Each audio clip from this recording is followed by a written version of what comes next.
It's like first item on the agenda is the bus routes for 2022, 2023. Is that what your show is up there? Yeah. You ready? Yep. I'm Jody O'Leary. For those of you, I'm the secretary, transportation secretary. I work out of the Joy building. And Scott asked me to put together a little bit of information for you guys going into next year, and then also for a 3-school model. And these are just some things that I've thrown together. So this is our Easy Route program, and I think I've introduced this to most of the school board members, but just kind of give you a heads up. This is our district, and this represents all students in the district and where they're concentrated at. So each little bubble, this is the New Boston area. This is like right around the corner going up towards Cottage Road. Keysburg is down here. This is Aledo, and then these are all the rural areas. This is in the Seton area right here. But that shows you all students in our district. They kind of give you a heads up of just how spread apart we are in terms of the rural areas, and then what our concentration is. So what are the little threes inside? That's the number of students in that bubble. Yeah, so, So- why is it just 553? It's like Aledo and Those 3 are probably just outside what it considers the Aledo bubble. okay. And so it's created a secondary one. And those 2 or those 4 kids that are outside are those our district boundaries, the red line? Yeah, yes, the red line is the district boundaries. And actually we have, like this is right on the line. Yeah. So that would be within, this is, to get names, Tim Seedam's kid. Oh, okay. Zoe Alter, who, her grandmother, she lives with her grandma, she Okay. drives the Johannes bus. Okay. In Viola, that's probably Hannah Baker. Yeah, Oh, we you know, even have we- some that That's are, right, because we allow the teachers. We allow full-time employees to bring their students That's tuition right. free. That's right. Okay. And thank and you. yeah, there's even a couple up towards Rock Island that are outside of our district. This is a still shot, and I can go back and forth between this and the live program. And this is what it was when I was getting this presentation together. So again, this is just all students in this first half, but just kind of just throwing information at you. Okay. So if we were looking at breaking it down to where, who's each school. So this represents all of our high school kids right here. And again, you can see the heavier concentrations with New Boston and Aledo, and then the rest of it's pretty widespread throughout the entire district. This is going to be our 6th, 7th, and 8th grade. Not so many out in the rural area. So just kind of, I don't know if there's just not as many younger families out there, but that's kind of what we're looking at. And you guys can stop me, want me to go back, forward, etc. And this is our K-5, just New Boston. Now, currently, our district is divided east and west. And since we will still have the New Boston school and the Apollo school open this coming year, that's how I've divided it. Now, these 9 kids right here in Aledo, they actually attend New Boston schools. And again, it might be, most of them are teachers' kids. Yeah. There are a couple where the parents have decided that they want their children in the New Boston school, even though they reside in Aledo. There might be the situation where the child has moved in the middle of the school year and started it at New Boston, and they want to keep him there until he goes on to the next grade type of thing. Okay, the line is a really wicked, crooked, ugly line, and to the point where it comes down, goes over, comes down, goes around a tree, comes back. It's just an ugly, ugly line. So this is the east side of the district. Same thing with Kenny Jo Dilly. It's the same situation. One parent lives here, another parent lives in the Aledo part. She started off at Apollo. They're going to finish her at Apollo type thing. Okay. You can see the heavier population for the younger kids, I call them the littles, but K through 5 is in Alito, not as many. You see a lot through the Seton and, what is this? It's Burgess, thank you, Burgess area down here, less up to the north. These are our current pre-K students. Pre-K is a crapshoot. You never know what you're going to get, where they're going to come from, type of thing. And for us to look at next year and try to guess where our population is going to come from, honestly, you can't, because you'll end up having like we got this little guy way up here, and we got this little girl way down here. You know, it's so random, and unfortunately, there is a lot of movement in pre-K age, pre-K kindergarten.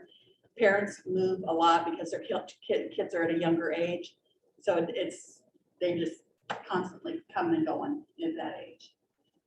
Okay, these are the Johannes routes, and each one is a different color, kind of tells you they all congregate, you know, they start at the outward and go in towards Alito. Most of them, like this purple one, these are like their first pickups of the day, and they work their way down. Most of them go as far out and then work their way back in. Again, within the border lines here, there's a lot of rural people that aren't on the bus route. It surprises me how many parents bring their kids to town. So, and I got to back up to read some of the other things that I put on there. So most of the routes are split by 17 and 94. You don't see a lot of them crossing up and down. If you notice, like the light blue, it's south of 17. You know, the purple is north of 17. You know, that type of thing. And I don't know if it's the same way in the Mercer County side of it. I don't know if that's just easier. I know that a lot of the roads on the east side of the county are more square. The west side of the county, south of 17, not too bad. North of 17, Edwards River screws things up. We've got a lot of dead end roads and a lot of curves going towards the bluff. Currently, we have the 3 shuttles that go from Alito to Joy in the morning, and then 4 are in the afternoon. So roughly 98 miles per day just on shuttles. Next year, we only need 1 shuttle in the morning and 1 shuttle in the afternoon for our pre-Ks. So that's going to cut our miles down like 70 miles a day. So, and like I said, I've kind of crunched the numbers there. We don't know middle of the day, the half day pre-Ks yet, which again, pre-K is kind of a crapshoot. So, but if you look at it, and again, this is just thrown together. This is not set in stone kind of numbers, but we're looking at just next year in just shuttles, pretty good savings there. So, any questions on this slide? And one of the things when Jody was talking about, you know, some of those population shifts, we've looked at that in terms of our grade level populations. Right now, from grades 6 through 12, we see class size averages of about 100 students per grade level. For those grades, kindergarten through 5, we see more like 85 students per grade level. So there's a pretty significant drop there, about 6th grade, on our projected enrollment numbers based on where they're at right now.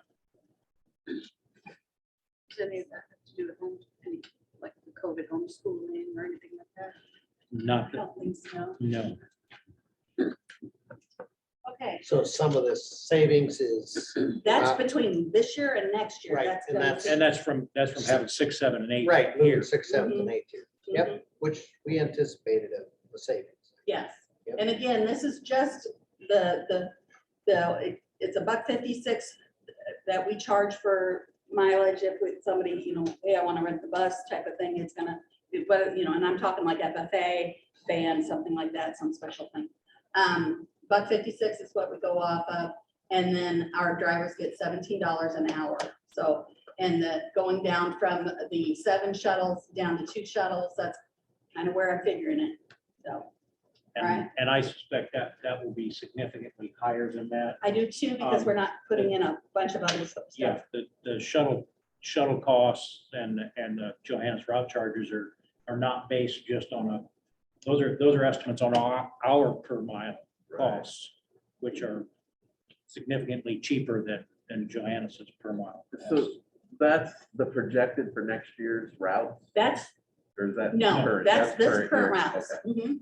Those are the current routes. And again, there's 7 regular routes, and then they have a morning and a afternoon pre-K route that goes, one's at 10:30 or 11, and the other one, gets to the school at about 12:30. And then those children ride the regular routes to get to school and to go home. So, just from here, this year to next year, we're looking at a nice little chunk of change. Okay. Forward. These are the Mercer County routes. You can see they're a little more jumbled. So this is Alito over here. So you can kind of see how close the line is to Joy. So the majority of our children are west of Joy. This is the Joy Blacktop right here. So we have very few that are past that. I think Millersburg Road is a pretty good indication of where part of that invisible line is. You can see also how many are on these one end of the extreme to the other. It's just, there's no easy, it's ugly is what it We're is. sparsely populated. It is, and not only that, so like you see this Mueller Road up here, it's supposed to be a north and south road. It's not. It runs east and west for being a north and south road, if that makes any sense. It's just a crooked little thing. They raise hogs there because they can't do anything else there. So Mississippi runs east, Yes. west, and Quad Cities. too. absolutely, Right, yeah. absolutely. Currently, we're pretty lucky that we don't have to go too far down into the bay. And not because that there aren't any kids down there, but we've got several of them that drive themselves or their parent transport. This cluster right here, there are 25 kids in right there as you're coming around the New Boston curve. And it's like 84th, 85th, and 86th, or 3rd, 4th, and 5th. I'm not quite sure, 80 something. There's There's half 20 a dozen little sand roads. isn't Yes, there? yes. So that's right before the Bay Bridge Road. There's 25 kids right in that area. There's about another, let's see, five that are on the other side of the Bay Bridge, and then up in, it's not Shotgun Alley, it's Brownlee. Edition. In the Brownlee Edition, there's probably a half a dozen right there. So in that, just that little area around New Boston, there's a pretty good concentration. And then going into New Boston, that's why you see a bunch of dots on top of each other. Is that the stop? Those are the stops. Mhm. Okay, so just the same as Johannes, Mercer County also has 7 regular routes. We do a Boss Head route, which goes to the Quad Cities. The Rays route is our alternative school in Monmouth. We drive to Monmouth every day. We drive to the Quad Cities every day. And we also have 2 half-day pre-Ks. Again, it's most of the routes are split by north and south. We have a hub at Keysburg, and we pick up both. We have 2 buses there, and they're completely full when they leave. So there's transfer pickups at pretty much every school there, showing you which way they go. There is a few places that we can cut corners next year, and using the same type of numbers that I've used, we can. If we reduce the buses that go from Joy to New Boston, which that's kind of going to depend on numbers. Right now we have 2 that are going down there. We could probably get by with 1 and have the other one parked. So that could reduce some of our miles a little bit. And then our Keysburg route, one of the buses goes from Keysburg to New Boston. The other one goes from Keysburg to Joy and then on to Alito. We may be able to, if the numbers work out, bypass Joy. And so currently you can see how it kind of weeds up through this area. We can kind of put those on a different route and we can get that bus to Alito a little faster. Just doing a little bit of tweaking here and there. It's possible, depending on the enrollment we might save a little bit on the Mercer County end as well. So I'm not just looking at just Johannes to save money, I'm looking at both sides. Okay. Any questions on the Mercer County side? And one thing I want to reiterate, the fact is that we have very few north, south, east, west roads on that end of the county. They hug the bluff, they move around the river, and it makes and lots of roads that don't go through, or that. It's a little better on the south side of 17. North side, there's just nothing that makes sense up there. And anybody who's been out there knows, I mean, a lot of you know the Eliza roads and yeah, Keysburg's a little bit better, but the rural area, Keysburg doesn't have a whole lot of kids. They're the ones that are spread out few and far between. And Okay. Johannes has a little bit of that issue, if you're familiar with where Hanks Power used to be located by the airport. If you head east of there towards Matherville, that gets into the same kind of mess that we see on our end. Roads that don't go through, dead ends, roads that are, that you can't drive in the spring. And there are more populations getting up in that area, like Ridge Road that people are building up there. There seems to be more growth a little bit there, which is great for our district. Any questions on stuff for next year? Okay, so this is kind of what I've thrown together. If we look at a 3-school model, and I put this together, I know that you guys have kind of nixed some of it, but future reference. If we go to the 3-school model, so, and I'm assuming that pre-K will be in with the elementary if we do something like that. So that kind of went like that. So roughly 580 students. I went off of the numbers that we currently have. So out of 580 students that are early childhood pre-K through 5th grade, we have about 480 that actually ride the bus. 200 of them would be shuttles, 60 live in New Boston, 45 Keysburg, all remaining are rural areas. So kind of looking at the numbers there. We've got a lot of people that bring their children into the towns where the schools are or hubs. So Keysburg kids that live way out, a lot of parents bring them into the school. Same with Seton. We got kids that are around the Seton area that will bring their kids into Seton so they don't have to be on the bus for an extra half an hour type of thing. Depending on, so like even though it says like 45 kids from Lido, we can fit them all on one bus. 200 kids from Lido, I'm sorry, from Keysburg. 45 from Keysburg will fit on one bus. 200 kids will fit on 4 buses. This is if we have to get them all there at one time. So, okay. And those kids that are riding the rural areas, that's where the numbers might go up on shuttles. So, and again, there's your concentration, and these numbers are the pre-K or early pre-K through 5th grade. This is what is currently out there right now. Okay. So that would actually, that's a good picture to look at if you're looking at how to concentrate and find a happy little place. So you've got them put, you know, they're spread out east, west, north, and south. So something to think about. 6 through 8, this is where our current 6 through 8 graders are in the district. Again, nice concentration in Aledo, but we have several that are in the outer lying areas. For 310 students, it's what we have now. Out of those 310, 140 would be riders or estimated, mainly because you got already 130 of them in Aledo.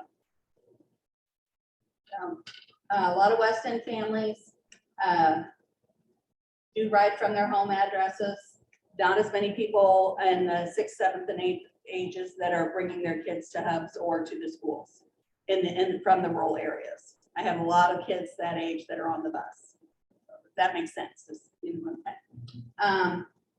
We can use the same bus for we don't have to have 2 separate buses going in 2 different directions. So it's very, very easy to use the same bus for the Joy and New Boston shuttle. So as they're coming through, they can pick up the New Boston kids, pick up Joy kids, head on up to the intermediate school here in Aledo. Okay. High school, we have 390 students, not near as many riders. We have a lot of them concentrated in Aledo, and several of them, most of your high school juniors and seniors do drive or get rides with people, you know, get some other form of transportation besides the bus. Currently, this is what we have.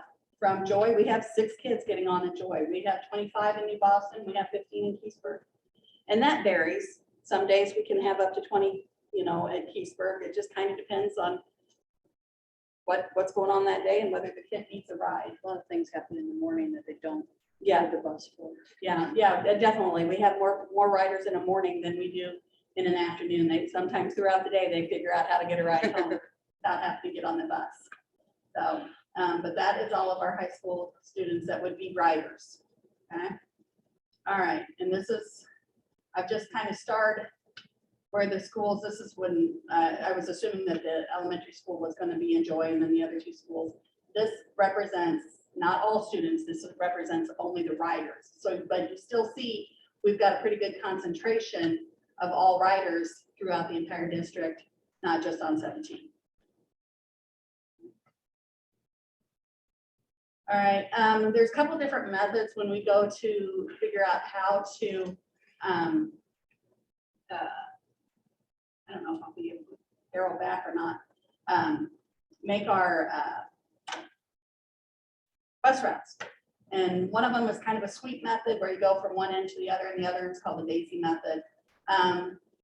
Looking at a 3-school model, and this is what, just talking to Ernie and Kim, we could probably, and very, very probably, reduce the routes by either 2 full routes or 2.5 routes. So if you take the same numbers that I used to look at next year's model, if we use that $1.56 and that $17 an hour, I mean, we're talking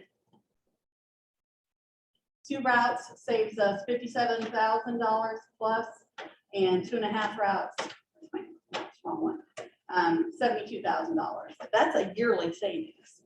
So, yeah. Again, that's just labor, fuel. There's other, you know, like I said, we talked earlier about bus leasing. You know, the cost would go down if we could get rid of 2.5 routes. We wouldn't. That's 2.5 buses that we wouldn't have to get on a lease anywhere. Some of the things that we want to think about, shuttle times and between the elementaries and junior high. What time would school be starting? What time would it end? How does that affect our shuttles? That type of thing. Even though it doesn't seem like much, when you're planning your routes, it really does go into deciding how to make out where the pickups are and what time you need to be between stops. In-town pickups. Right now, what Kim does is she does a roll route and then comes in and grabs either 1 or 2 stops on that bus in Aledo. So and then that bus goes to all 3 schools currently. That's something that we can look at if we want to change. I know that we don't necessarily want to get rid of the town routes, the in-town pickups, but maybe there might be a better way to do it. Instead of that's each bus is making basically a trip to each school. So some of the things that, you know, if we have an extra bus, do we want to make a trip around and pick up elementary, make a trip around and pick up junior high, make a trip around and pick up high school type of thing. There's a lot that goes into that. Older kids watch younger kids getting on the bus. But, you know, and again, if there's other ideas out there, we are all open to hear them. I don't know if there's much else after that. Oh, this is the sweep method, just where you would have one bus going to the west end and then turning around and coming back, and then, you know, like north and south of 17. I don't know why I keep wanting to say Muscatine. 17. And it's not as feasible as what we currently do. Again, we have a central hub of Aledo. All routes kind of come to Aledo, and that's what I kind of call our Daisy method. So you would just kind of have it set up in sections, and they would all come towards that middle and middle ground. So we'd still have our hub Enjoy as kind of a west end, and then the Alego would be the east end, and then we would shuttle in between, which is pretty much what we do now. But we can, there's no reason why we can't go cross over 17 and make, combine those routes, as well as the invisible line that separates the east and west now. So that is kind of all I have. That is the end of that. Let's see, I'm gonna pull this back over. Pull this one on top of it. Gotta go the Other direction. I didn't bring your screens. Okay, so this is, oops, now I lost both of them.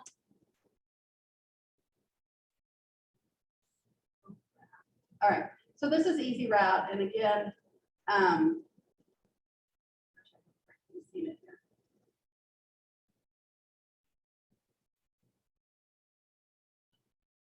So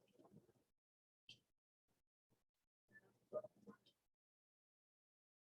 little better. So you can kind of see the full district again. This is live, so I can go in there and do anything I need to. And I'm in the system every single day, just doing updates and making sure we still don't utilize it as much as we should for what we're, but we will. We'll get there. We've only had it a short time.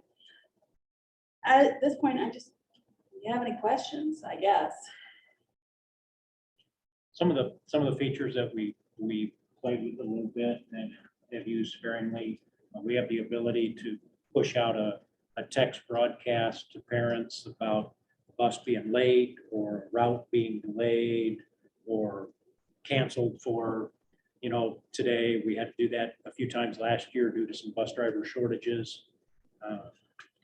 And parents get a real-time update on that then and know what's up and don't leave their kids sitting out at the bus stop on a morning like today for an extra 20 minutes. This lets us go in and generate routes as well.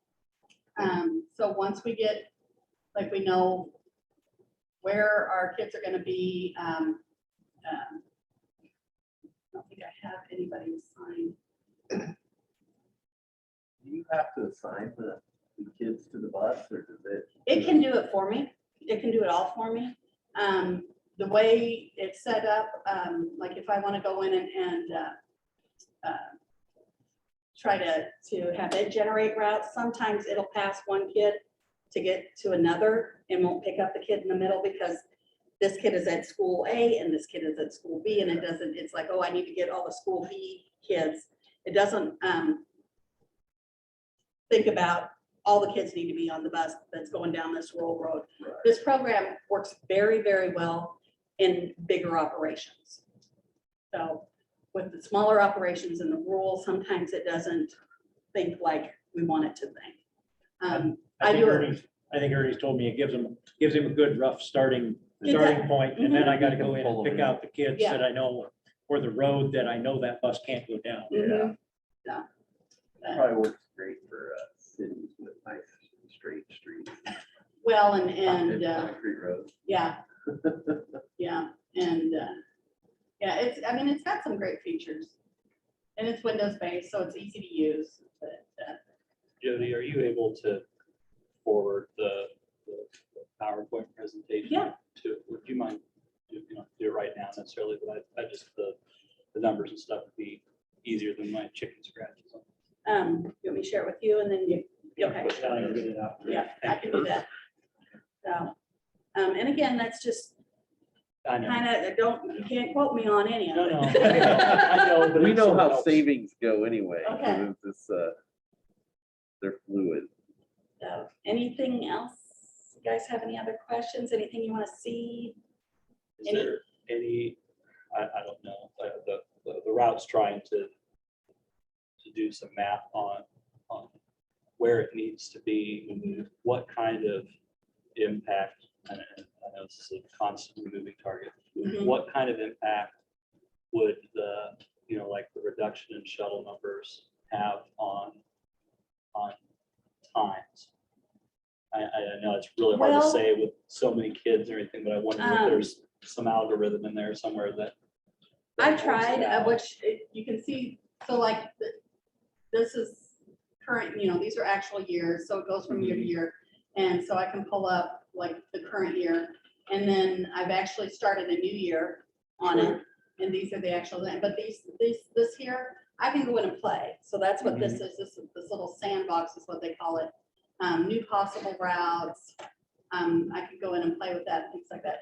As for time-wise, are you thinking like, right now, we have a child that lives less than 6 miles away from the junior high building. Mhm. She gets on at 6:10 in the morning, Yeah, those are the kinds of things that I hear about up in the north. which unfortunately, because of the way that west end north of 17 is laid out, there's a lot of times it's still gonna be early.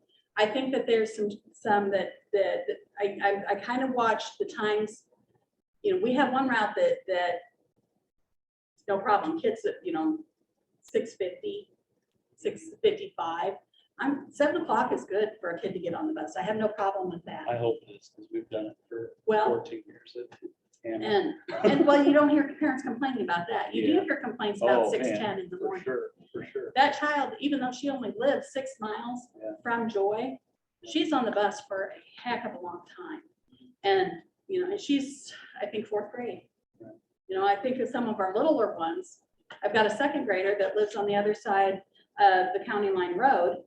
And for, when you're thinking, if you think of a school, consolidating into a 3-school model, think about a 2-hour commute in the morning and a 2-hour commute in the afternoon for a 5-year-old. So that's my heart going out to that. I would hope that there's some with the consolidations of routes, if if we're able to get it down a couple of routes when, if we look at a complete school,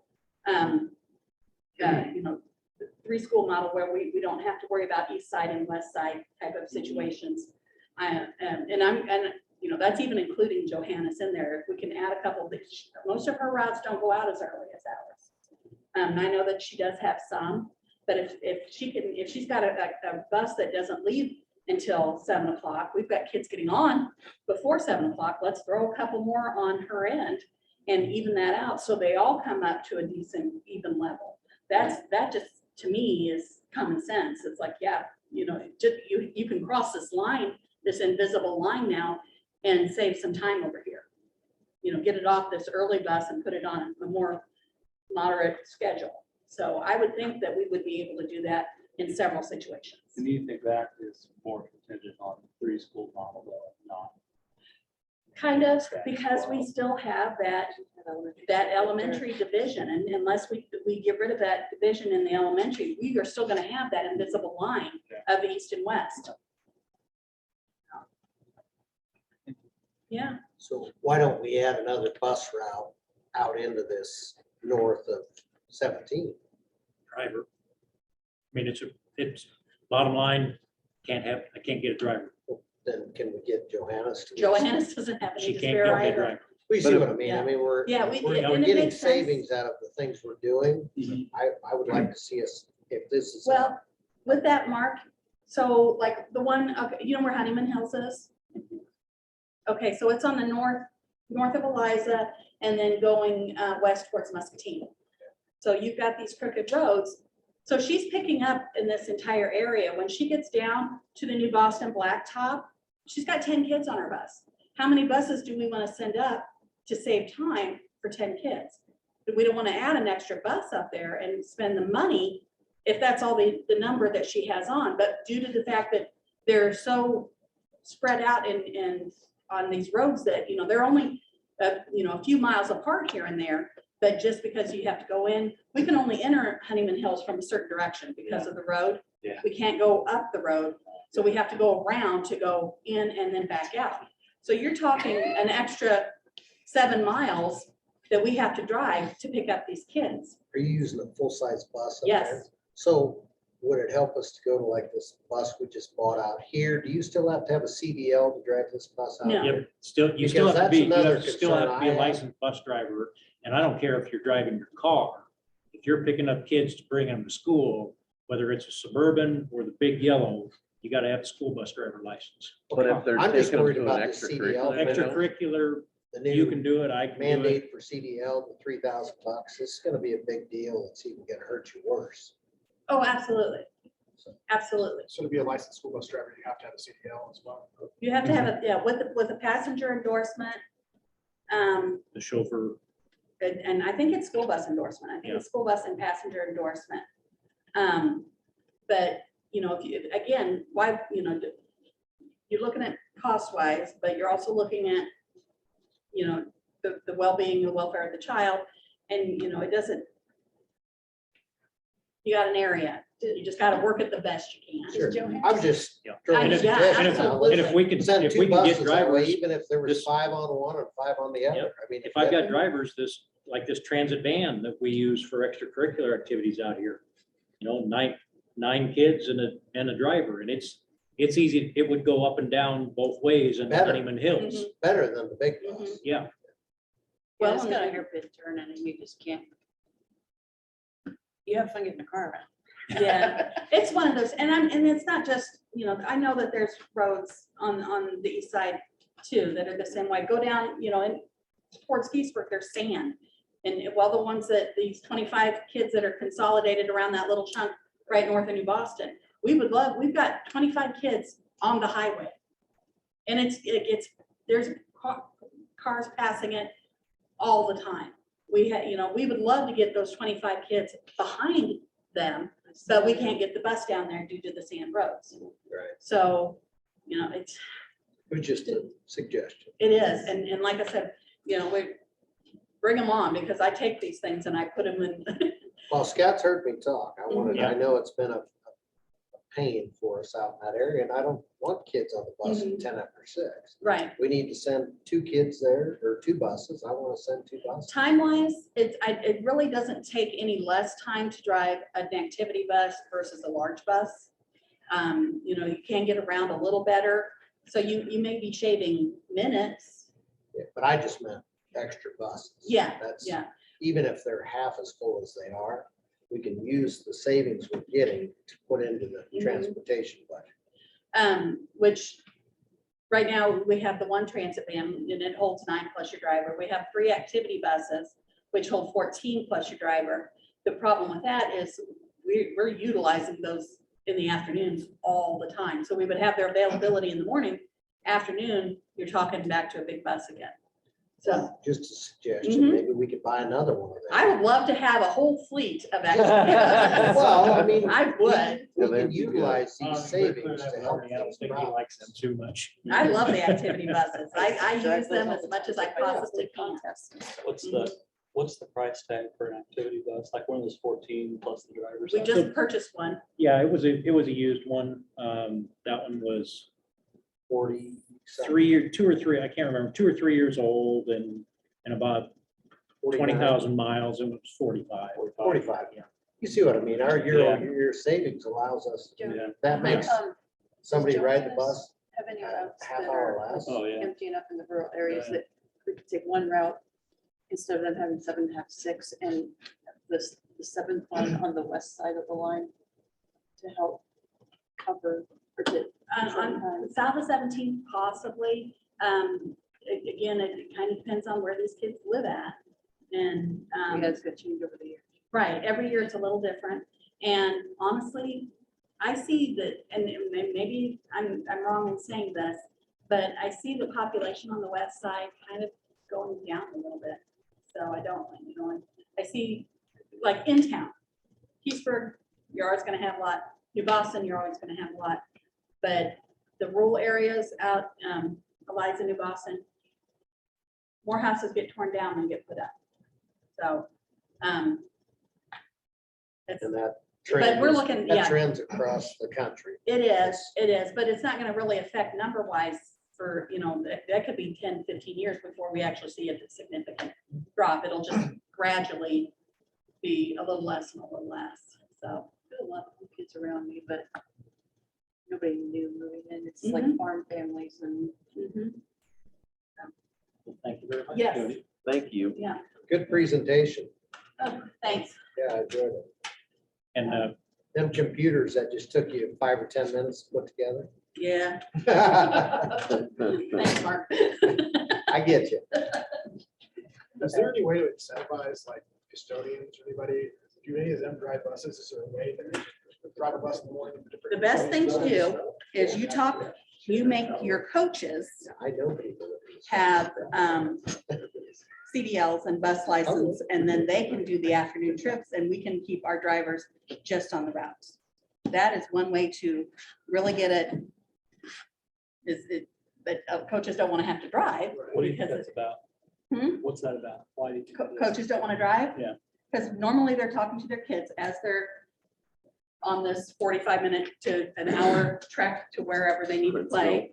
So they're thinking more about the game. Mhm. There's just, ask a coach, I guess, see what, Yeah, no, I will. see what they think.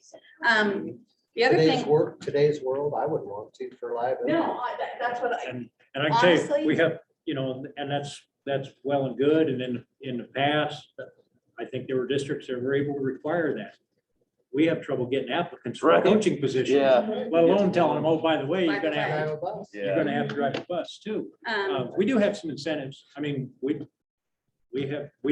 pay every bit of the training costs and the time associated with that. We have $1,000 signing bonus for a bus driver as soon as you get your license. Well, and I'm assuming that they'd get paid to drive the bus. Yeah. Just like the driver would. Yeah, and Steve Speaker did that for us when he was, Yeah. when he was coaching wrestling. He got paid as a bus driver during the time he was driving. And then he was the wrestling coach the rest of the time. Right, but I told you, Paul Hampton, he told me there are 10 volunteer firemen short of joy. He said, we cannot get these younger people to get involved. it's very hard. He I said, would "Paul goes, recommend I'm that one of all the of you young guys, he's take mine." a bus ride. Anybody want to hop on that bus? Yeah, just come and see what our bus drivers. Sure. They're there at 5:30 in the morning, and then they have this huge break during the day, and then they have to go back and give up their afternoons and evenings. We do have, like I said, we have some other routes we're taking to Monmouth and to the Quad Cities, but again, can't plan a day. If I go to work in the morning, it's going to take an awful lot for me to go back in the afternoon. So that's one of the things that's really hard for people that, are interested. They kind of, the hours are not fun. So the pay isn't bad, but then, you have to put up with the kids on the bus, which is not always a good thing. Honestly, this year has probably been one of the worst years discipline-wise that I have seen, and I've only been here 3 years. So I just can't, I don't understand how bad it had gotten until I kept hearing more and more. It's like, why are these children acting out this way? I think that COVID has a big part to do with it. Their world was turned upside down, and this is the way that they release it. And unfortunately, we don't have monitors, and our monitors have a hard time controlling the kids on some of the things. So it's not a good situation, and heaven help us that we get back to a world where it can be a good situation. So, but that's I think is what's scaring a lot of drivers off too. So but again, that's my opinion. So I think you're spot on. Yeah. Thank you. you're Good welcome. Thank you to presentation. all you too. Have a great evening. Thank you too. My bus driver was burned brown and everyone was scared of burn. Yeah. And he needed no monitor. No. All he had to do was do this in the mirror. Yeah. If he got up, there was trouble. In 1975, when I rode the bus, same time as you, your bus driver was fully entitled to stop that bus, put you on the side of the road and drive on down. And rough you up. Yeah. And you had no cell phone and you were walking to the nearest farmhouse and hating that call you were gonna make. And I just didn't want to tell Dad what happened. Right. It was gonna be worse. Is there any incentivized way to incentivize like custodians, or launch people to drive buses and do stuff like that as well? Do any of them do that? we do not currently have any cooks or custodians that are bus driver licensed. I didn't know if there was like teachers probably, I mean, it would be very difficult for a teacher to be a bus driver too, but Actually, if there's other Sean, staff that you can incentivize some way to not only just get paid, but And we do have a few teachers that have bus driver licenses or have had bus driver licenses. Some of our neighboring districts have teachers that actually drive a morning or afternoon route because they have their prep period, first or last period, and they drive a bus during that time. Sean Strahan does that at Rockridge. Our new third grade teachers do it, right? Mhm. Yeah, can't think of his name. All right, so moving on to faculty or facility considerations, not faculty. Well,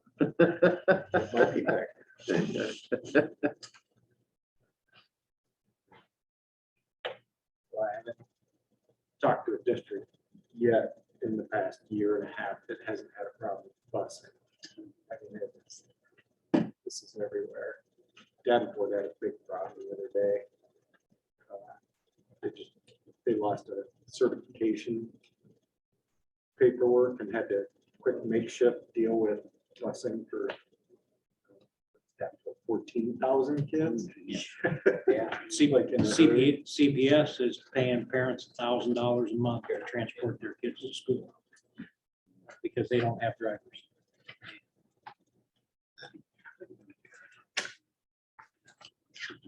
So what Mark's pushing out there is I did a quick spreadsheet. I talked to Scott. He said, Joy Elementary School off the table. What can we do? And so I literally just started throwing some options out here. None of this is has a rhyme or reason other than some of the priorities we've talked about in the past. So if you said, let's invest money at Apollo New Boston just to do some of the essentials, right? Some of the things we've talked about as needed improvements. You could spend, $4 to $5 million between the two.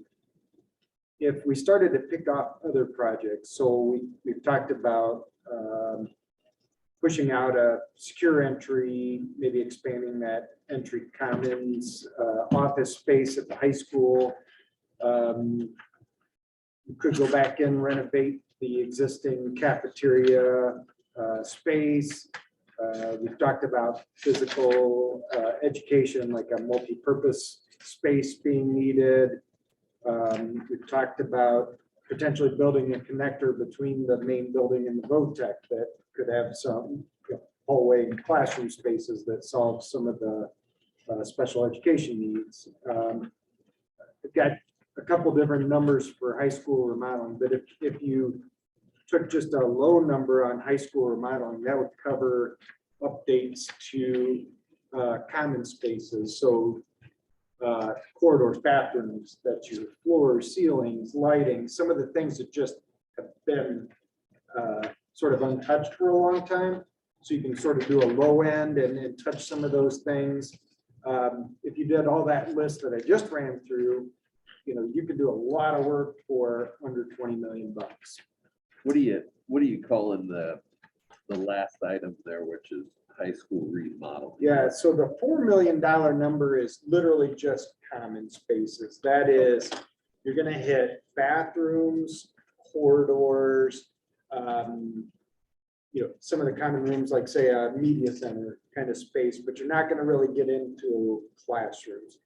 The $7 million number is, we want to put priority on where the kids are. Let's go back in and start updating education spaces. So classroom, that includes cabinetry, lighting, plumbing, updating some HVAC in those classrooms. So that bigger number is more of an update on the spaces that impact the kids directly. The lower number is more of just the spaces that get beat up because everybody's moving through them. So that's why I kind of had a bigger number, smaller number, and the bigger number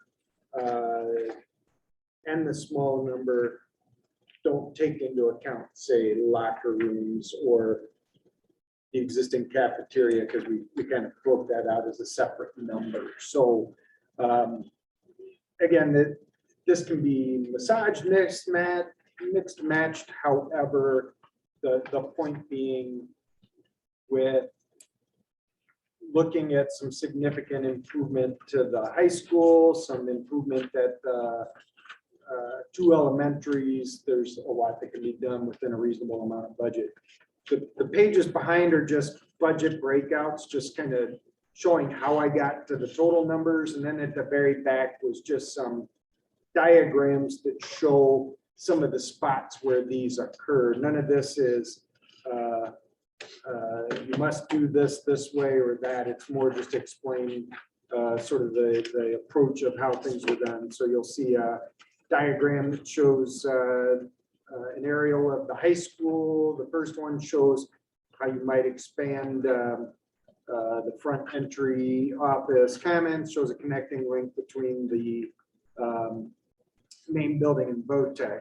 When you flip behind it, there's a little bit different picture that shows maybe an office entry, shows how you might resolve some couple of needed rooms for special education if you wanted to tackle that separately, and then an approximate footprint of what you might need for some small multi-purposing space that was discussed on the gym. We've also looked at other locations for how to solve commons cafeteria needs. So there's a multitude of ways to arrive at this.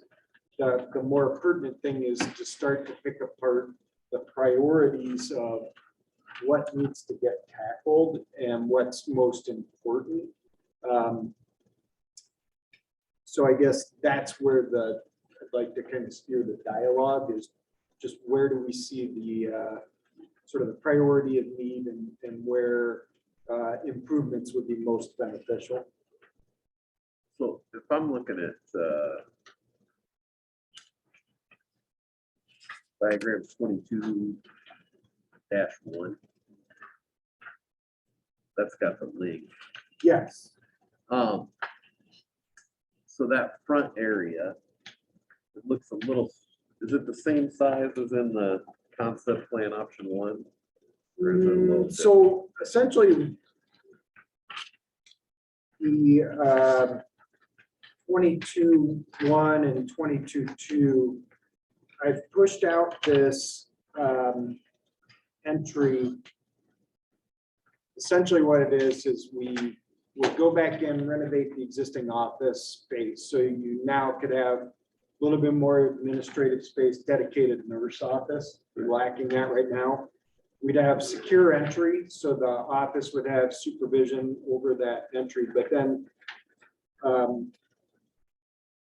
it would give you more lobbying common space to the front of buildings. So that's in direct supervision of administration. Typically, we found when an admin has direct oversight of a common space where kids are going to be spending their time, you tend to have less issues, or you can break up those issues a little more quickly. And then by touching that link over to the gymnasium portion of the building, that allows us to solve that accessibility up to the gym level. So we're kind of hitting a whole lot in that piece. It pushes out a little bit. So what happens is that big loop drive that you got right now is probably going to have to shrink. Once you shrink that, a bus probably isn't going to come from the north and swing around and drop. They're probably going to have to swing all the way around the building. So the one way that sneaks around the gym probably is going to have to reverse, so it goes from back of building to front. That can bring the buses up, pull along the front, drop kids in, pull right back out. That becomes a kind of a easy path to navigate.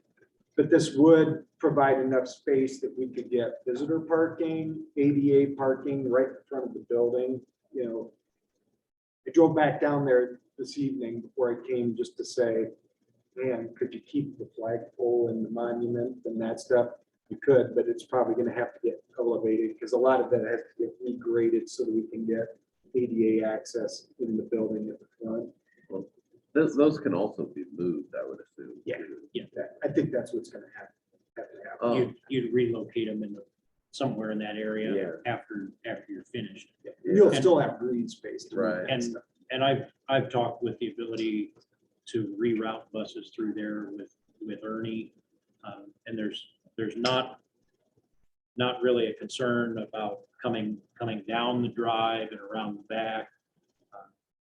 Assuming that we relocate that or repurpose that student parking lot there to reduce the traffic in the back.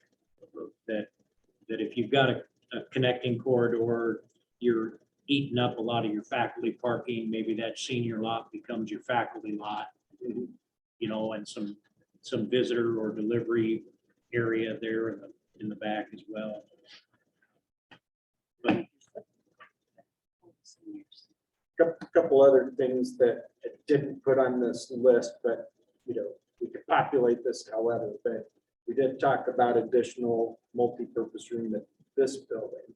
If you move kids out of using the Joy campus, that takes away that gym, whether you add at the high school or this building, you could add that as a priority into this model too, so that you're addressing some of those needs for some of that multi-purposing space that's needed in town.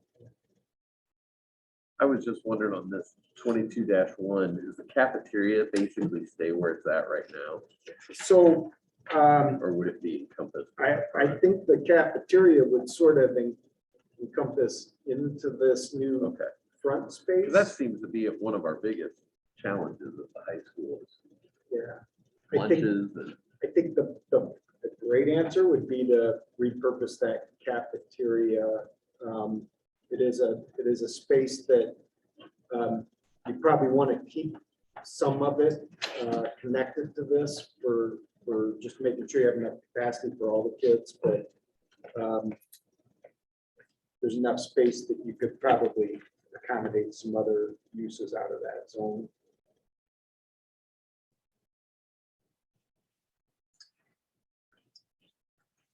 The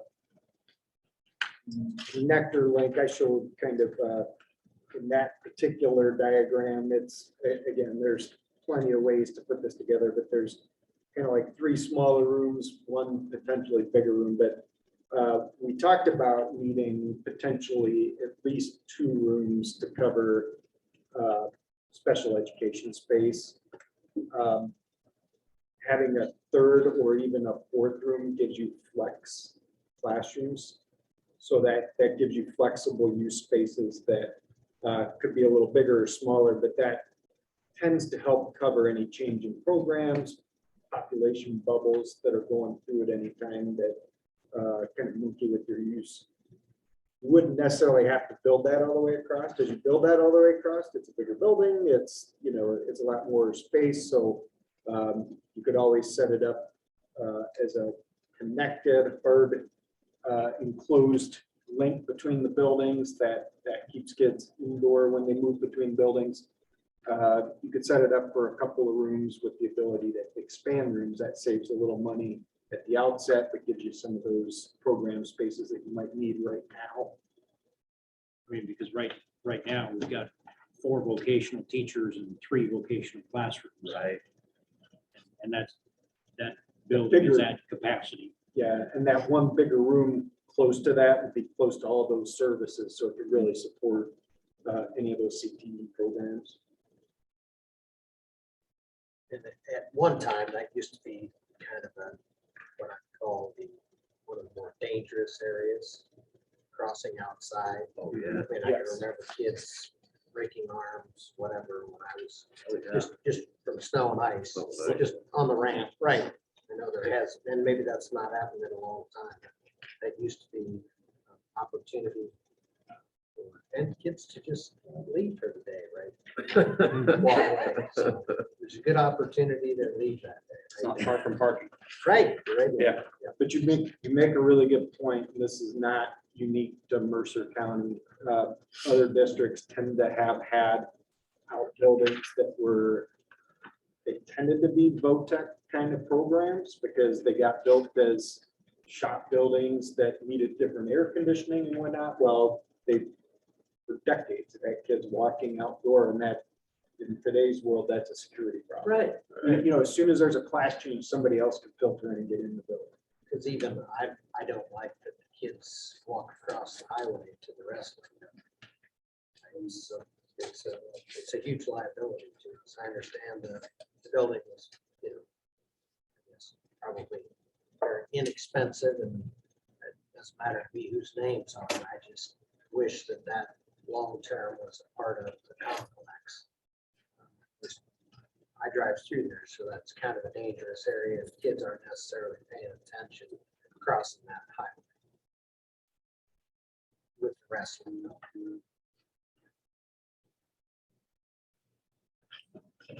Were there any other major items I have to read? I don't think so. I think you're just gonna digest some of this, ask questions. Okay. See you later.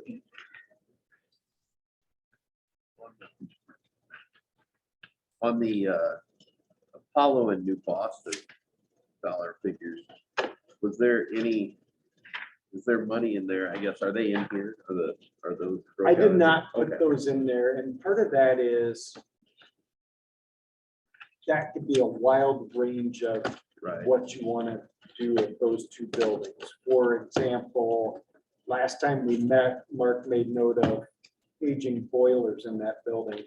I'll tell you, if you want to redo HVAC boiler systems, $3 million. I mean, you're going to spend $250,000 just on equipment.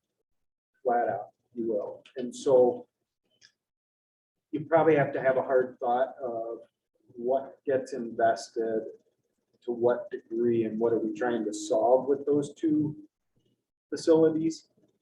The base cost was covering some of the deferred maintenance and some accessibility items. But it's not going to cover everything. So the big question is, what do we really want? What problem do we want to solve with the two buildings? And I think that's a range of costs that could be relatively minimal to huge, depending on what that answer wants to be.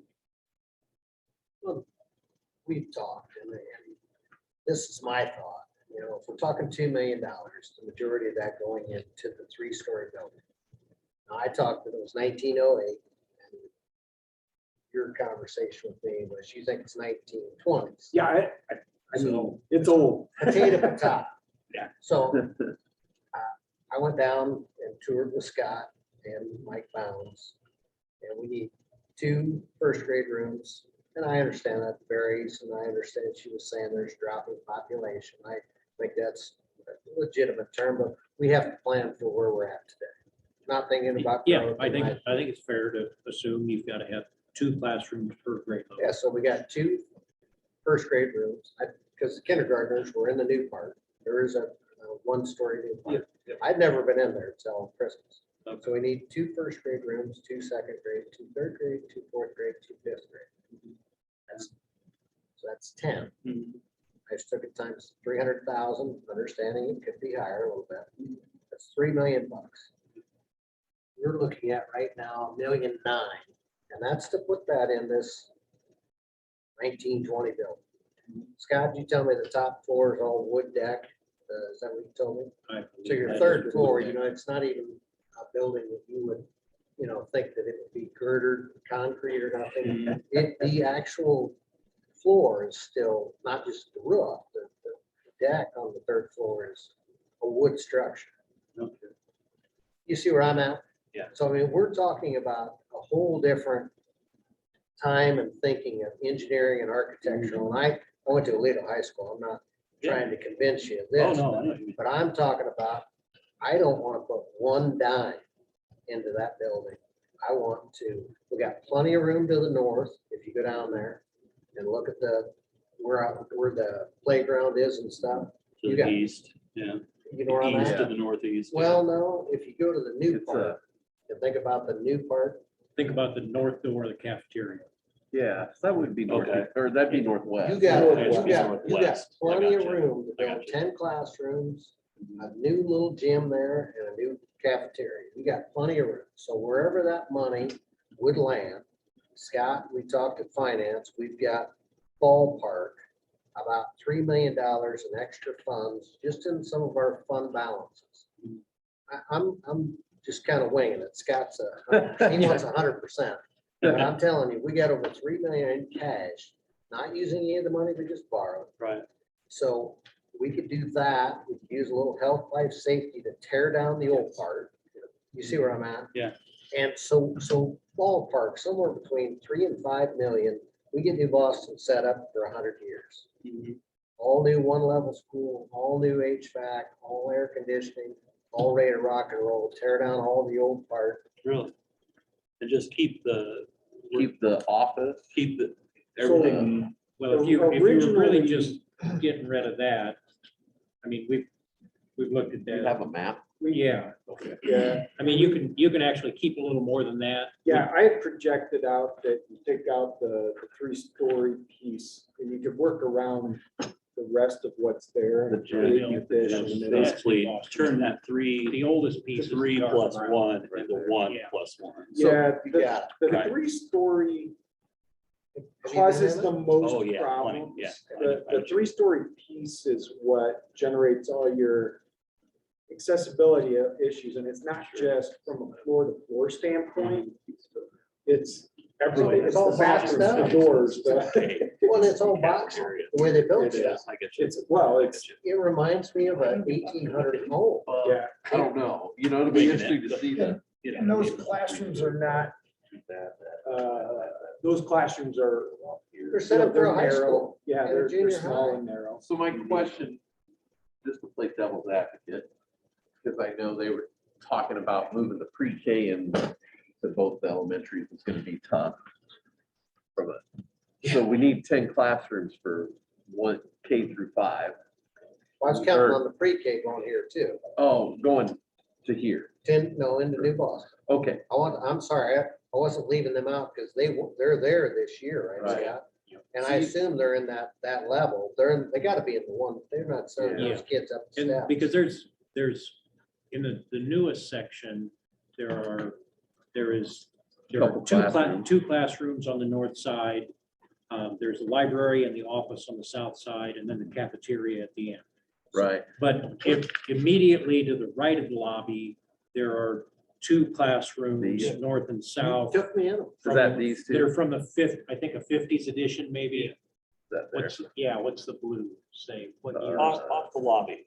You're talking about those 65. just right- 65. But they're on one floor. right? Yeah, See yeah. where I'm at? I was leaving, I apologize, Bill. I'm leaving No, them you're out. good. So your pre-K and your kindergarten is already there today. Okay. So they're all on a one level operation. Okay, so my question is, what other spaces would 10 classrooms, You've got special ed classrooms, right? 2 or 3 of those. So we need to right. add those to the 10. Yeah, Okay, and they'd that's a have to good be question. somewhere. Right now, they have a dedicated art room, music room. Sure. So maybe those, and maybe those are a combined room, depending, maybe that's the same space. I don't know, but there are some beyond the Those classroom. typically can be the same space, but teachers don't like to share those. Right, they don't like to share. Nobody likes to share. Yeah. I like that But- idea. But back to the concept though, I mean, that's the thing I'm looking at. Uh-huh. Especially, and I had no idea that the 3rd floor was a wood floor. I was thinking, it had girders and block or whatever they did back then. But no, we're talking about a wood structure, right? We need to make a plan that we're going to put the right investment into that group of kids. And I'm, whatever Scott's saying, Bill, Yeah, we need these couple of special ed rooms, or that's what I would want I to just make sure. ballparked the Yeah, classroom. yeah, that's what I'd want to make sure on is that we get, we get what, not more than they need necessarily, because, You can always add on. right, Don't build it right. don't build it too big to start with. And I know And right everybody now, wants more. right now we're transporting food. would it, I know it's easy to throw a kitchen in, but would we be able to find somebody to run it? Kitchens are expensive. Right? It's probably easier to continue to transport food. I was gonna say, centralized kitchen is gonna be more economical. You're gonna end up Well, with the kids double eat the food. expense on staffing, equipment, operations of Right. ventilation systems, any of that stuff. So your most economical solution for food is to centralize and deliver for service. That's always gonna be hands down more. And it's gonna be hands down the worst food you ever get. served in your Absolutely. life. That's, mean, that's all I hear. That's all I hear from my kids is how terrible the food I know, is now. and I a mean, lot of the. But right now, I can tell you, it doesn't matter whether it's transported Yeah, or whether it's made in that kitchen. I know, there's a lot of. Current national school lunch rules on Well- what can and can't be served, and how it has to be prepared. Yeah, I know, there's a lot of other stuff. And, besides You know, transportation. larger districts centralized, so it's a commonality, and it kind of goes back to the two problems. It's the staffing, so you can consolidate the staffing because you're cooking in one spot, and then it's just the expense of running that equipment constantly. The centralized, it solves a lot of issues, good food or bad. Right, Yeah. because even you guys, one of the first meetings I went to, we bought the new dishwasher in Joy. It was like $48,000 for Yeah. a commercial, The wasn't it? Yeah, they're. Dishwasher? the common That's a pretty nice house, 48 grand. Yeah, the most common centralized food production tends to run at about a range of 1,500 to 4,500 kids. So you typically, a kitchen that's 1,500 square feet can, put out 4,000 meals every day regularly. So to have a 1,500 square foot kitchen at 4 facilities is not gonna buy you anything really good, except for a lot of headaches. But back to just Yeah. the board and the committee. Can Yeah. you guys agree that let's at least get the cost? I to would. do this I would. right in New Boston? And understanding not what, I still want what Mercer County can afford. Right. We're not that north, we're not. Right. Best bang for the buck without putting one more dime into that 1920 building. Right. That's my opinion as a board member. I agree. And the thing, I guess the thing too is, I mean, I would like to fix up Joy or New Boston and Apollo to where, they are set for, like, when you said 100 years, but, realistically, You- you- 15, 20, You need to set them for your borrowing term. You know, Right. We 25 extend years, ourselves, yeah. we're 15 to 20 years Yep. out before you make your next Yeah. big investment. And so if So that means. you need to make sure things are set for that time period. Yep, if that means adding a couple classrooms here for pre-K, or, I know we have that after-school program that we worked with the Y through, I think we need to consider that with whatever we're doing, because, whether that means maybe that program moves here, whatever it does, it would be, that's an essential program for our families locally that work and don't get home till 5 o'clock or 6 o'clock, but I think one of our gym problems we could solve is if we renovated that gym in Apollo and put a different type of floor down at the Y, that new gym they put down there. I don't know how well that type of floor works in a cafeteria setting, because I know that's Well, the that's consideration. one of the things that Apollo really needs to have, just Right. like New Boston currently has now. A cafeteria that's separate from their From gym. their gym. Well, yeah, because on rainy days, what do you do with the kids? They there's- sit in the hallway. Yeah, so maybe that's a consideration for their a flex space that could be the cafeteria. And then, but I still think you redo that gym floor with that type of floor that they got at the new gym in the Y, put in some new baskets And now you can practice basketball there, you can practice volleyball there. You know, that becomes a usable space. Right now, nobody wants to use it because of that floor. And I know they use the two down in Joy, but if you talk to the coaches, when their teams are pushed to those gyms, they don't practice like they do when they're in the big gym, you know, so and it's mainly because of the floor. They don't want a kid slipping, hitting the wall, breaking an arm or breaking a kneecap on the tile, so. So, at a elementary level, we have added junior high size gyms, typically not a high school size. We'll do a junior high. High school students do use those to practice. It's a shorter court by 10 feet, but it still solves the problem. What you try to do is put a floor that adds the resiliency and the playability that basketball and volleyball can do a good job, but it's not so resilient that you can't put tables on it. The smarter answer for Apollo is to let the current gym be the dedicated cafeteria, flex room, and add a gym that's dedicated as a gym. That would probably be a more suitable approach. However, if you added a space that was appropriate for food service, it'd be a smaller addition, which would be more economical. It's just then you do have to invest some money back into that existing gym, and it may still be a little bit compressed for some of the athletic things that you might want to do there. So Which they don't really host any athletic events. It's more practice, which then you really don't need seated capacity off to the side and stuff like that. But it is You want 18 inches between your side court line and the wall. just something enough. Well, right at my gym, when you ran, if you didn't pay attention, you ran into a heater. Yeah, yeah. Yeah. It's Those a- two- Yeah. Yeah, baby was hanging right off the Yep, wall. they put a little foam on the corners. We still Not when I was play there. in one LTC gym with a restraining line, Is Yeah. there?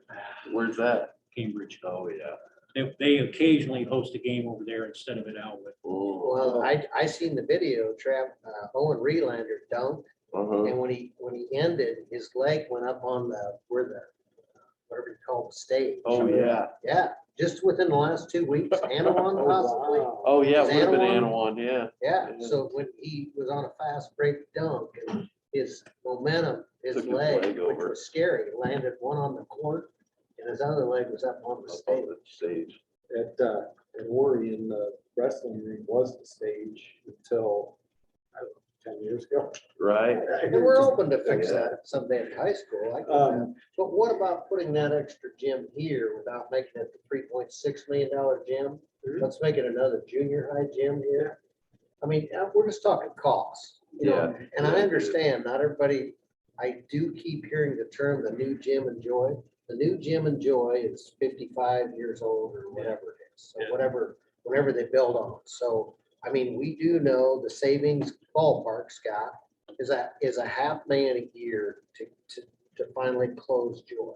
So anything we do is going to these projects is the way I look at that Yep.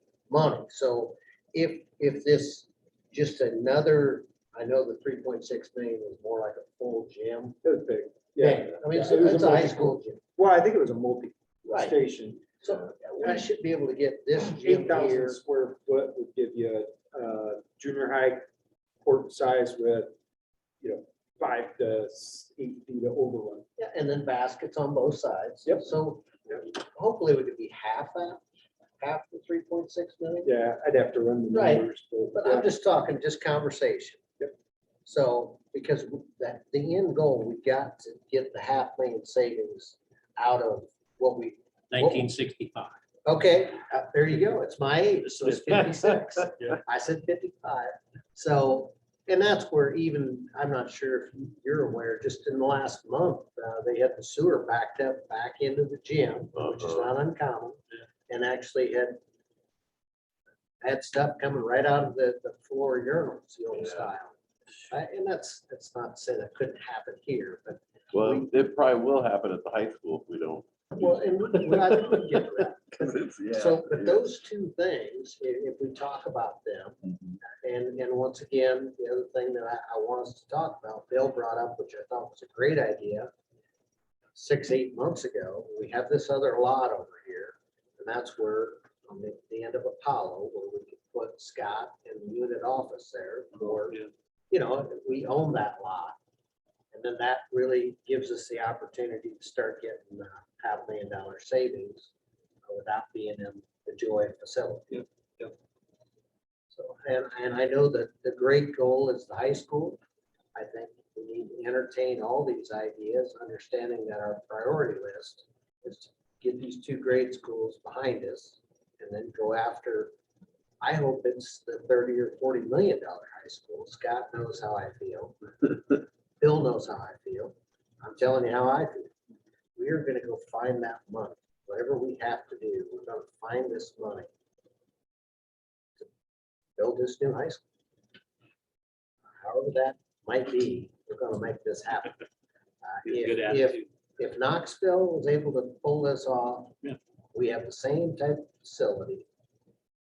Even, you know, everybody talks about the great ag building at high school. It's not great anymore. Not anymore. It was built Yeah. to have a 4-wheel drive tractor come in there. When I was in high school, you brought your tractor in and you showed what your dad's tractor, I mean, we had full-size 4-wheel drive tractors. That facility is so unusable, in my opinion, the way it is. And I know we just spent $160,000 on well. It's not large enough to take a modern tractor into. Well, you see The what I'm doors saying. aren't high enough, they're not Right. wide You enough. couldn't get a And compact, those- but what I'm saying is, Yeah. it's not a usable facility Right. for the next 50 years. Those welding stations are awesome. And They can be moved. I was gonna say, we'd be able to relocate those if we were to. Yeah, most of that equipment could be relocated. You could probably salvage pretty much anything out of there that you want. But if you just picture the drawing here, and you just think about the gym, and you think about what Knoxville did, and you just swing around, hook onto this gym with another gym, and take your cafeteria that won't seat nobody, and turn that into a common area, spill that into a new cafeteria area, and then knock off the band room and the chorus room, because we did just put the money, some people are worried about the million we put into the Auditorium. Auditorium. Yeah. Then you spin around the back of that, and then you cut right between the ag building and the wing over here. And you just take that right through there. We could be building that the whole time, but we're still going to high school. Other than, I'm just spitballing. You've heard me spitball a bunch. I've heard this before. I know you have, but look at those numbers and then build this new facility. And then we knock down that, what I call the ag building, Yeah. and Yeah. knock Built down that this smaller. front wing over here to the right. We need, like I say, I don't want to see those kids crossing the highway, and that old building is shot. Have you been in the wrestling building? It's got lots of bacteria in there. Well, that's just because there's wrestlers. in there. I'm a basketball kid, so I'll say that. But I mean, this is real options that I think we need to look at the home run too. If we can put a home run in New Boston and Apollo, then let's try to put a home run at the high school. And a lot of people have said, well, why don't we go to another site? Okay, where are you gonna put it? Where would the next site be? Where would you put a site in Aledo and walk away from some of the things we just talked about? Right. You know, I've had multiple people say, well, let's put it right over here across from Apollo. Well, first off, that would be a terrible nightmare for parking with, or just the traffic. You know, you're lucky that high school is right on the highway. It's a real benefit to, you know, all your big events, everything. You start thinking about those type of thoughts on relocating. So those are thoughts as far as the home run. If you can agree that you like the home run of New Boston and the home run of Apollo, then let's shoot for the home run at the high school. Not saying that we can get it. I mean, Scott, we're talking about the opportunity of this funding. Right. That, you know, it could be a possibility. Maybe our timing's perfect.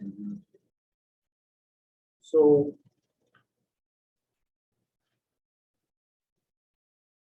what I've got listed is 2 potential Jim, options are adding something at Apollo or adding something here. That could be a either or.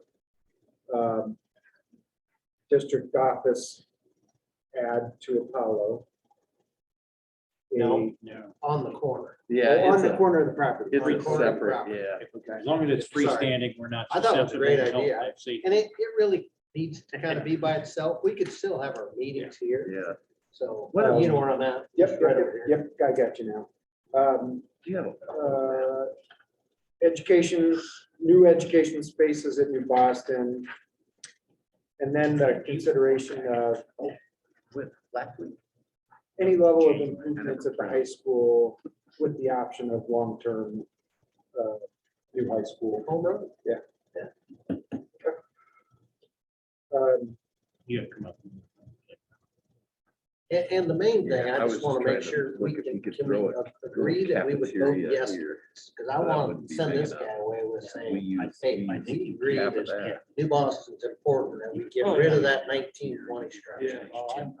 I'm You, you would support that. I would support that. That's what I'm asking. Yeah. You see where I'm at? Yeah, oh, no, I want to agree. make sure, I know I'll support it. I've talked to Bill, I know he'll support Yeah. it. So you'd support it. Oh, yeah.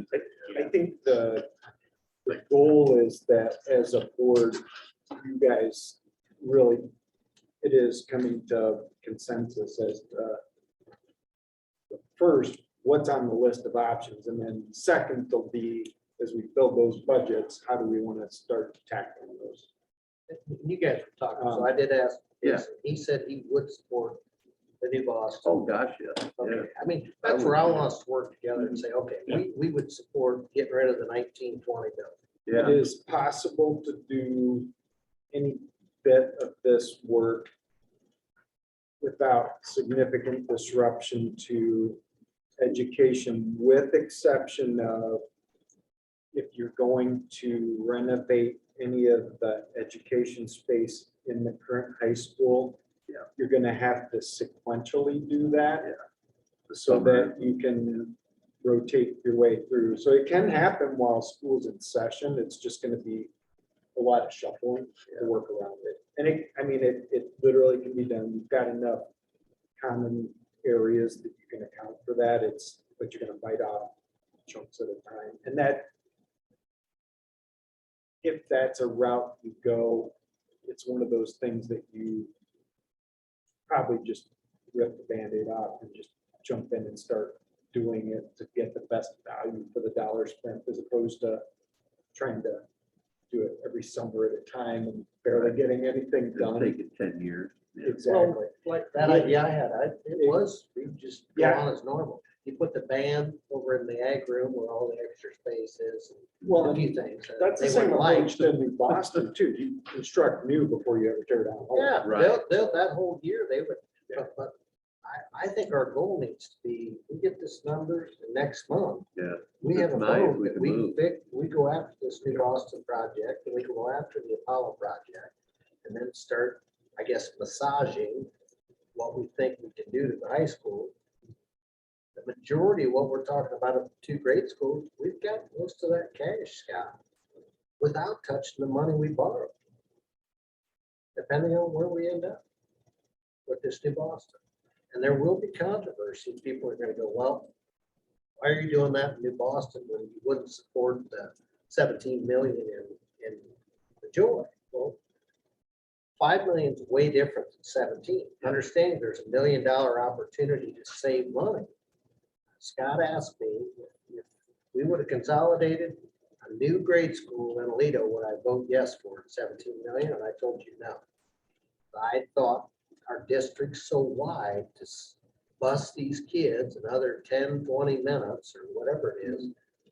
I don't think it's fair to them or the parents. So I just want to make sure it wasn't an Alito thing to me. I would not support a new grade school in Alito and nowhere else.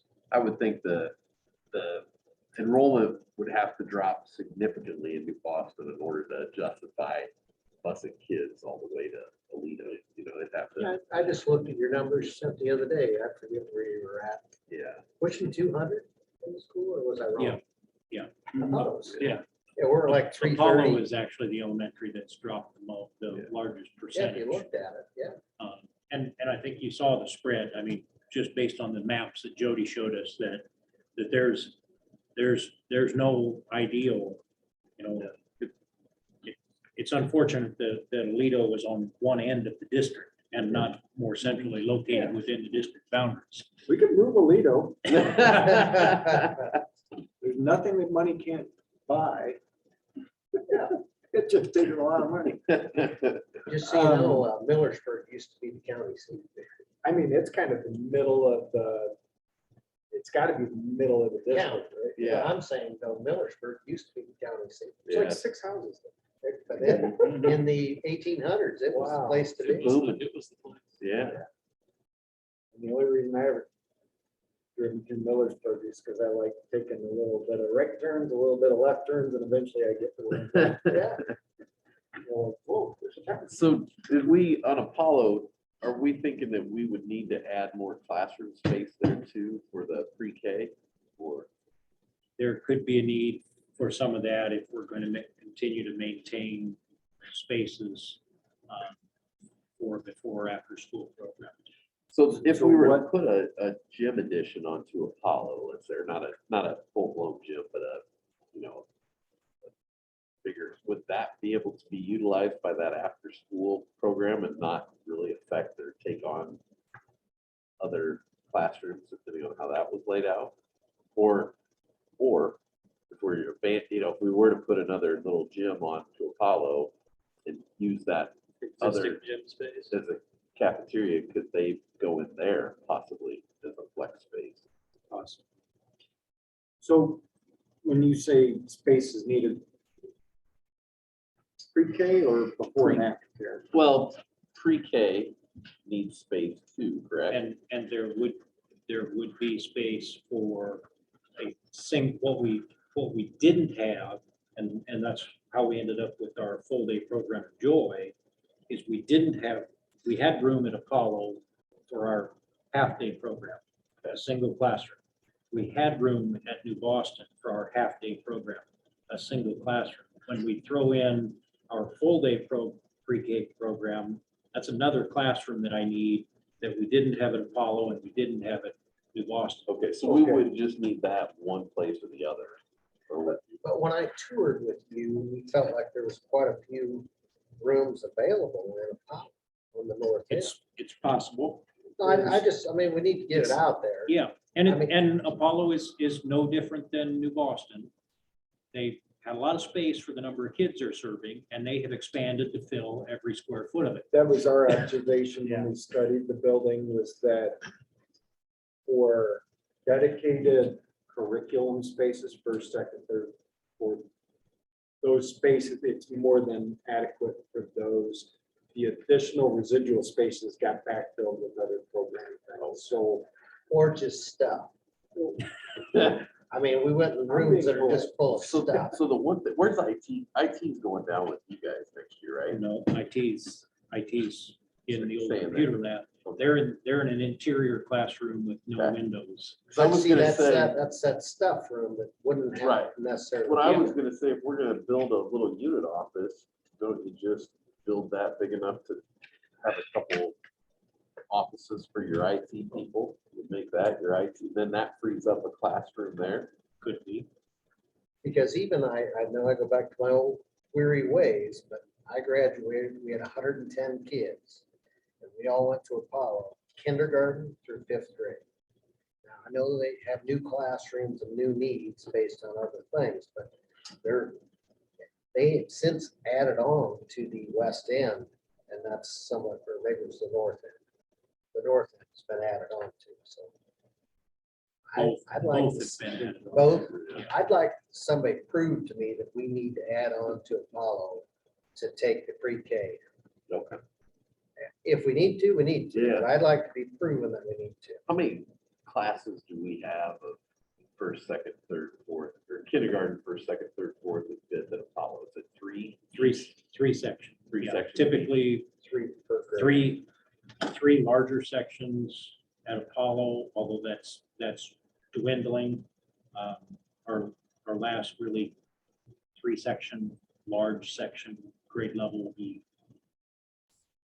it's 4th grade this year. It'll be Okay. with 5th graders next year. Okay. They're a little more balanced. New Boston has been 2 small sections. When you say really large, is that? That's, 20. that is not large by any urban definition. Okay. Right. Yeah. Large to us. Yeah. Okay. It's what, I mean- 22 to I mean, 25? the sections at New Boston are typically 12 to Yeah, I 16 was gonna kids. say, I remember that being small. And the yeah. sections at Apollo typically 17 to 21. With 20 to 22 being an education standard for a section, so. We're where we need to be. And I'm not questioning if we need to add Right. on to that school, Apollo, we Yeah. should do it now. And architects need to catch up with Illinois' evidence-based model, which says 15 to 20 is the appropriate size for those grade levels. Well, then that And I makes the think that would classroom be our smaller. goal. I mean, we want to be the best. We're just, between the 2 buildings, we're just looking and perfect. I mean, There are- you know. And then Yeah. in urbanized areas, they say 26 to 28. Yeah, So, and that's out of necessity, right. because it's hard to staff. They don't have enough teachers, yeah. Correct. At 17 to 21 at Apollo and 12 to 16, while Boston seems smaller, it's not. 16 versus 17 is not far off from being balanced if you really look at it.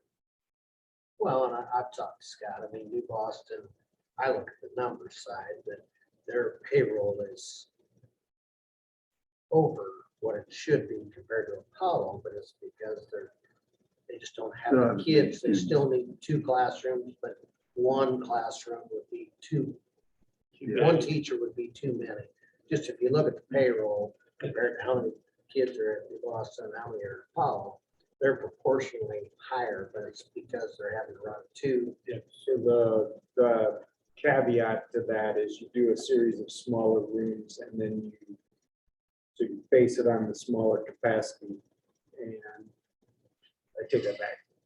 You do a series of slightly larger rooms and then provide a handful of smaller. And when you have, this is how a lot of people skin it. You have a series of 24 kid rooms.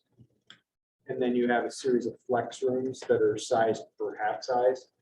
So that in general, when you get by with the single section you do, and you only add the second section when you exceed the 24 number. So once you get to 25, now you break into 2 sections, use a flex room, and that allows you to balance staff, except for post-COVID, when it's hard to find staff. Yeah. Pre-COVID, that would have been a solution because you could staff up, staff down easily, but it's harder now. It was harder for us to staff up, staff down all the time, though. I mean, we were running into situations before COVID where we couldn't find science teachers, we couldn't find, you know. Well, and even the urban areas are in the same boat, and it's mostly just people got out of teaching. I brought up to Scott too during this, looking at what New Boston was. I talked about doing 5 normal sized classrooms and putting like a divider in the middle of all of it. Just understanding that you're only gonna have 10 and 10 kids. You're not going to have 17 or 18. So you would take that normal, what we call 17 to 21, and then just run the curtain that is locking. Like at Apollo, so that you lock it. But understanding that Yeah, seems there's- kind of cramped. But the other way to skin this, and teachers don't like this, is divider curtains are tough because it's hard for instruction when you're on either side of it. So the multiple varying size rooms are great, but no teacher gets their dedicated classroom. They hate this because this year they're in this room, next year they're in that room. But the idea is that it's not their room and they're not always in it. Everything's flexible. It's more like a college model. But that allows you to balance the load based on where the bubbles and Class class size go. just another option of possibly spending that somehow. And it's probably gonna be an easier conversation with a new Boston solution, given the fact that you got smaller class sizes there. At Apollo, if you're not experiencing significant loss of population, and it tends to be, that those numbers being a little bigger and a little tighter, you're probably gonna wanna look at just standard traditional rooms there. Absolutely. Okay, so I've got a list of pieces. We can just kind of enhance this budget. The goal would be that we have a column that lists everything, and then we have a series of columns that we'll call scenarios. And probably what we want to do is just a live exercise where we say, let's move this into a scenario, move that, and we'll build a tally and see where it runs. I can, mess around with some of those scenarios ahead of time, but really it's going to be a conversation that you guys have to have that says, let's put this into this scenario. And what we would want to build is 2 or 3 really solid scenarios that you guys could then take to a measure that says, I think we should do scenario A, B, or C. Okay. And then that would be the way that you want to proceed. And that doesn't mean that scenario A, B, or C is all being done at one time. It's just that's the priority of things you want to attack. It can be done in 1 budget cycle, 2 budget cycles, whatever. It's just you want to kind of arrive at a decision of what that scenario is. Does that make sense? Yeah. Now, from question for you, if we were to move forward with New Boston and Apollo, let's say we decided those are the 2 we're going to tackle first. Yeah. Start them next. Whenever This we can. summer. Yeah, this summer. Would you bid them separately to 2 different general contractors, or would you have one general contractor do both of them? It depends on what it is. It's highly possible that you could get a better solution with one contractor. I kind of go either way. The logistics are they have to move between sites, but Right. then the benefit is that they're sourcing more material under a single purchase, so your general conditions stretch a little further. Sure. Gives a little bit more volume buying power. Maybe ask for an alternate for both projects. I wouldn't do a full project as an alternate. I think it. No, a deductive alternate if they get both projects. Actually, what you would do is you'd probably bid them both at the same time and then ask if they get both, if awarded both contracts, what their contracts What on the those savings proposed. would be? Yeah, because often if you bid multiple contracts to somebody and they get the multiple lines, they will produce The only thing Yeah. I worry about one contractor is that they are 25 minutes apart. Yeah. And I could see a general contractor trying to have one project manager manage both. We've done it both ways. Like, say a big district like North Scott, where it's a countywide. Right. We've done it where opposite ends of the district, same contractor. We've done opposite ends as different contractors, and Either way was better. it's kind of a crapshoot. To be honest with you, it depends on who the contractor Well, is. yeah. And if the scope is big enough for each individual project, you're gonna have less problem. If one scope's big and one's really small, it's better to lump the small in with the big Right. because it becomes more attractive to the construction market. Right. It's those small one-off projects that get a little bit hard to generate deep interest. And I don't want it to sound crass, but a small project at New Boston is going to be your toughest sell. Right. Because you're trying to get somebody that's probably going to be coming from Muscatine, Burlington, or the Quad Cities to work out of their way, and they're probably just going to skip the project. a sizable project there will generate interest. To add a smaller add on it, Apollo could be a ticket, or you could do it separate or as part of that. Okay. I wish I had a more clear answer. No, I think that's helpful. It's like a poker game. Yeah. And it depends on the market. It does. You know, even when we did this little addition here, I was surprised, but I think people were hungry and there's COVID and, you know, it made a difference. Even our YMCA project, I was surprised. It's $3 million project. That's not really a huge project, an addition, but we had a lot of bidders because of COVID and we were right in the thick of that. We're getting a lot of interest in work right now. We're still dealing with supply chain issues, and so the best way to solve some of these projects is to figure out what you can break out for early procurement if you can. The sooner you can buy materials and have them ready. I was telling Bill ahead of this that we have certain divisions of work where equipment's every bit of the year out right now. And it's just pieces and parts are taking that long to get. So we're ordering material this spring that we were originally thinking would go in the summer, and it's going in the fall because it's just taking that long to get. Some of this is HVAC stuff. Every district got ESSER money, and every district's predominantly spending it on HVAC, and so HVAC suppliers can't keep up with the demand, and then we have chip shortages that are driving the units, which is slowing down production. So it's HVAC's a problem, electrical, main distribution, and low voltage is just cooked right now because the chip controllers. And that's why I brought up, I want to vote next month. Yes.